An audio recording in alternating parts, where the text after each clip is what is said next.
சென்னை மாநகரத்தின் மேயரா இருந்தப்போ, அதை தொடர்ந்து துணை முதலமைச்சர் இருந்தப்போ, இதே வட சென்னை பகுதிக்கு குறிப்பா சென்னைக்கு வந்து என்ன பணிகள்லாம் பண்ணணும்னு தெரியும். அதுல குறிப்பிட்டு சொல்லணும்னா சாமா ட்ரைனேஜ், அதே போல 10 மேம்பாலங்கள் எங்கெங்க போக்குவரத்து நெரிசல் அதிகமா இருக்கோ அங்கெல்லாம் வந்து கட்டினது ஒரு பெரிய அச்சீவ்மெண்ட் நினைக்கிறோம்.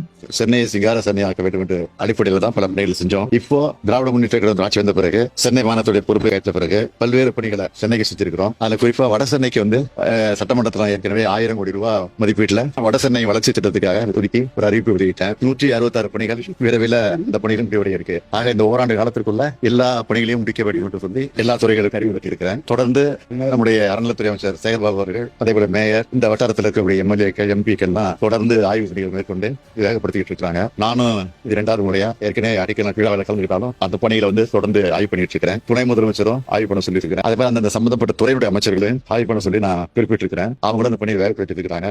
வட சென்னையை பொறுத்த வரைக்கும் இது ஒரு வளர்ந்த சென்னையாக நிச்சயமாக ஓராண்டு காலத்திற்குள் உருவாகும் என்று நான் நம்பிக்கை இருக்கு.